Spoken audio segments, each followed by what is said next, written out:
అందరూ కూర్చోండి. ఈ భాగాన్ని ఎంతో శ్రద్ధగా నిర్వహించిన విద్యార్థులందరికీ నా హృదయపూర్వక అభినందనలు. ఇప్పుడు మనం ఒక హృదయాన్ని హత్తుకునే ఎంతో ప్రత్యేకమైన ఘట్టంలోకి అడుగు పెడుతున్నాం. తల్లి మరియు పిల్ల మధ్య బంధం అనేది కేవలం ప్రేమతో కూడిన బాధ్యత కాకుండా ఆత్మీయత మరియు ఆశయంతో నిండి ఉంటుంది. ఈ సమయంలో ప్రతి తల్లి తమ పిల్లల పట్ల తన బాధ్యతను గుర్తు చేసుకుంటూ మాట ఇస్తారు.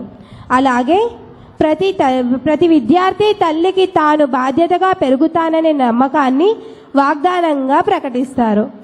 ఈ కార్యక్రమంలో భాగంగా మన తోటి విద్యార్థి 7వ తరగతి చదువుతున్న సాయి ప్రజ్వల్ని తన తల్లి శ్రీమతి కె భవానీతో కలిసి వేదికపైకి వచ్చి తమ మధ్య ఉండే ఆత్మీయ బంధాన్ని 5 వాగ్దానాల రూపంలో అందరి ముందు చెబుతారు.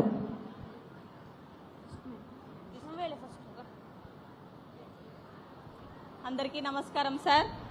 నా పేరు భవానీ, నా కొడుకు సాయి ప్రజ్వల్ 7th క్లాస్, నా భర్త పేరు శివకుమార్. ఆత్మీయ సమావేశానికి విచ్చేసినటువంటి గౌరవనీయులు ముఖ్యమంత్రి చంద్రబాబు నాయుడు గారికి మరియు ఆంధ్ర విద్యాశాఖ మంత్రి నారా లోకేష్ బాబు గారికి, సార్ పార్థసారథి సార్ గారికి, మేడం సింధూరారెడ్డి మేడం గారికి విచ్చేసినటువంటి మా ప్రజలందరి తరపున ఘనంగా స్వాగతం పలుకుతున్నాం సార్. చెప్పడానికి మాట్లాడడం లేదు సార్. చాలా చాలా గర్వంగా ఉంది సార్. ఒళ్ళంతా వైబ్రేషన్ వస్తుంది నాకు సార్. మా పిల్లలందరి తరపున మీకు ప్రత్యేకంగా నేను ఒకసారి పాదాలు తాకాలనుకుంటున్నాను సార్.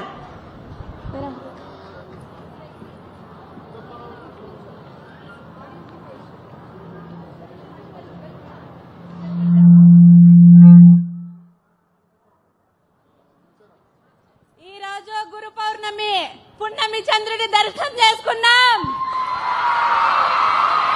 జై చంద్రన్న. మా కొత్తచెరులో ఆంధ్రదేశంలో ప్రజలందరి తల్లిదండ్రుల తరపున నేను పాదాలు తాకుతున్నాను సార్. ఎంతో మంది పేద విద్యార్థులు చదవలేమేమో పేపర్లు ఏరుకుంటున్నారు, పనికి పోతున్నారు, తిండి లేకున్నారు సార్. అన్నా క్యాంటీన్ 5 రూపాయలతో కడుపు నింపుతున్నారు సార్. నేను చెప్పుకోలేకపోతుంది సార్, వైబ్రేషన్ వస్తుంది, క్షమించండి. మాట్లాడాలనుకుంటున్నాను, చాలా ప్రిపేర్ అయ్యాను. మీరు గుర్తించినట్లయితే మునుపటి రోజుల్లో కియా కంపెనీ ఎంతో మంది జీవితాలకు వెలుగునిస్తోంది. ఇప్పట్లో ఆ కియా కంపెనీని తెచ్చింది ఎవరు? చంద్రన్న. మర్చిపోయారా? ఈ రోజు కొన్ని వేల మంది కుటుంబాలు వారి జీతాలతో బతికేస్తున్నారు సార్. మీకు చాలా చాలా రుణపడి ఉంటాం సార్. మేమంతా ఆంధ్ర ప్రజలు సార్, చాలా రుణపడి ఉంటాం సార్. సూపర్ సిక్స్ లేదనే వాళ్ళందరూ గుర్తుపెట్టుకోండి. అన్ని సూపర్ 6లు వచ్చేసాయి. ఫ్రీ బస్సులు వచ్చేస్తున్నాయి, దీపం పథకం అన్ని వచ్చేసాయి సార్. పెన్షన్ సార్, మా ఎమ్మెల్యే పల్లె సింధూరారెడ్డి గారు ఆదివారం 1వ తేదీ వస్తే శనివారం ఇళ్లు తిరిగి పంచుతున్నారు సార్. 31వ తేదీ తలుపు తట్టి ఇస్తున్నారు సార్. మా సమస్యలను గుర్తిస్తున్నారు సార్.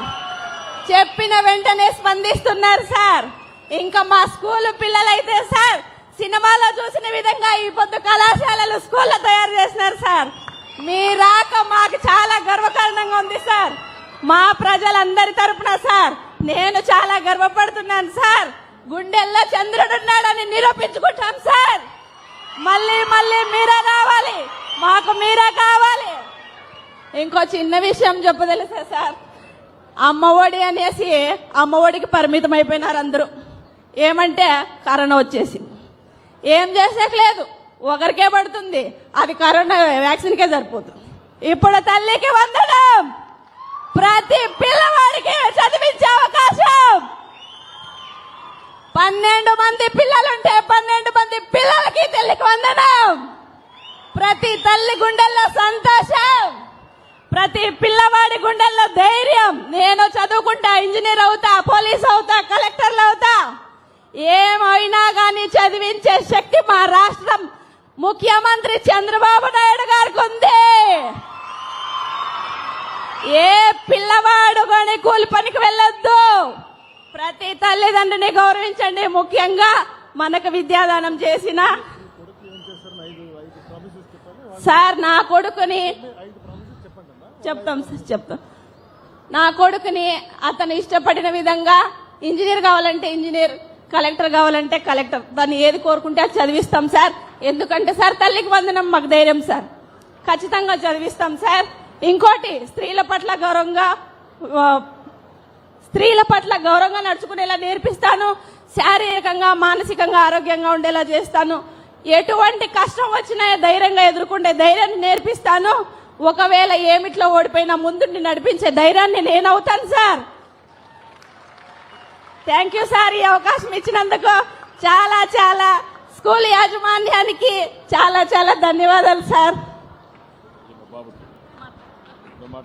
అమ్మా, నీ ఆశీస్సులు నాకు దేవుడి ఆశీర్వాదంతో సమానం. అమ్మా, నా జీవితంలో ఎప్పుడూ ఎలాంటి చెడు అలవాటు చేసుకోనని, సోషల్ మీడియాల్లో కానీ సమాజంలో కానీ చెడు ప్రవర్తనతో మెలగనని, జీవితాంతం నీవు నేర్పిన నీతి నిజాయితీలతో జీవిస్తానని మాట ఇస్తున్నాను.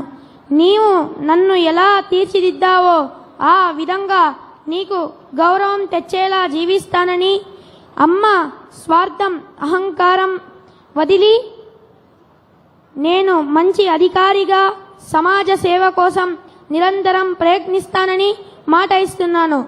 అమ్మా, మేము బాగుపడాలని మీ కోరికలన్నీ త్యాగం చేసి ఎంతో కష్టపడ్డారు. మీరు జీవితాంతం ఆనందంగా ఉండేలా చూసుకుంటానని మాట ఇస్తున్నానమ్మా.